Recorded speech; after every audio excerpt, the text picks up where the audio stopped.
الحمد لله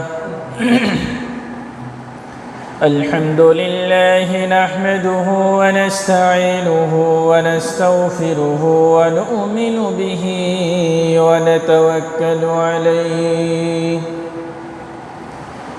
ونعوذ بالله من شرور أنفسنا ومن سيئات أعمالنا من يهد الله فلا مضل له ومن يضلله فلا هادي له وأشهد أن لا إله إلا الله وحده لا شريك له وأشهد أن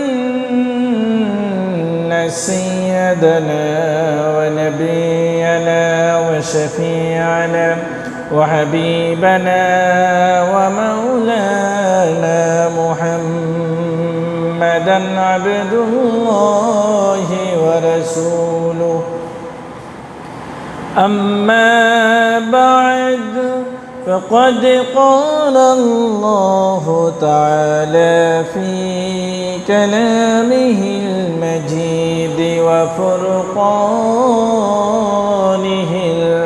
الحميد أعوذ بالله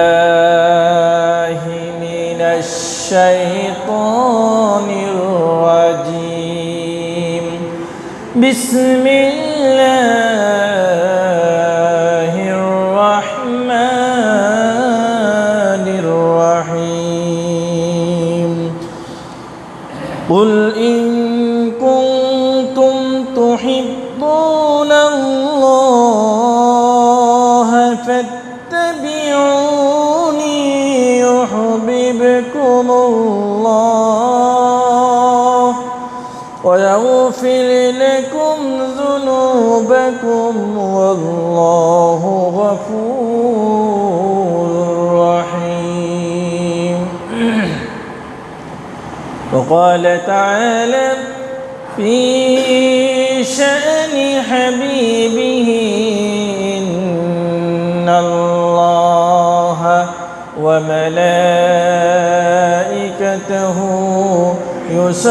يصلون على النبي يا أيها الذين آمنوا صلوا عليه وسلموا تسليما اللهم صل على سيدنا مولانا محمد وعلى آل سيدنا مولانا محمد اللهم صل على سيدنا مولانا محمد وعلى آل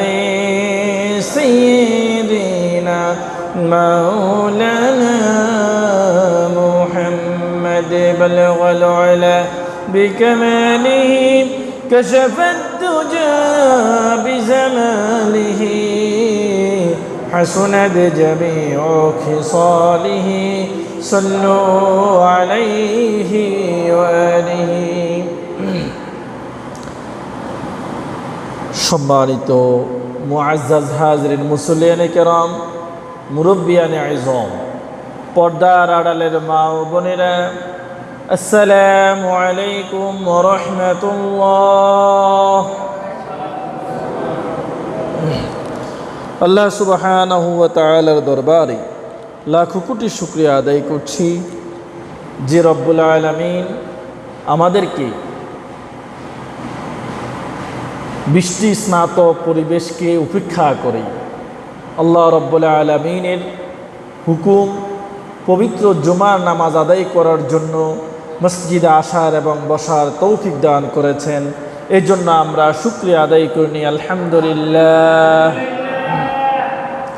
নবী করিম সাল্লাল্লাহু আলাইহি ওয়াসাল্লামের প্রতি দুরূদ ও সালাম পেশ করছি, যে বিশ্ব নবীকে আল্লাহ রাব্বুল আলামিন রাহমাতাল লিল আলামিন এই পৃথিবীর মানুষদের জন্য রহমত হিসেবে পাঠিয়েছেন। এই জন্য রাসূলের রওজায় দুরূদ ও সালাম পেশ করছি সাল্লাল্লাহু আলা আলিহি ওয়া আসহাবিহি ওয়া বারাকা ওয়া সাল্লাম। সম্মানিত উপস্থিতি, আমরা গত 2 জুমা কালিমার উপরে আলোচনা করছিলাম। আপনাদের মনে আছে তো? মনে আছে না ভুলে গেছেন?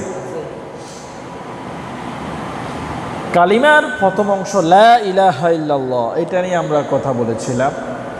সেখানে আমরা বলেছি যে আমরা যখন ঈমান এনেছি, আমাদের আর কোনো ইচ্ছার স্বাধীনতা নাই।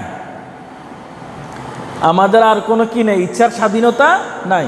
আপনি ইচ্ছা করবেন এই কাজ করবেন, ইচ্ছা করবেন এই কাজ করবেন না, এরকম কথা বলারও সুযোগ নাই, এইভাবে চিন্তা ভাবনা করারও কোনো সুযোগ নাই।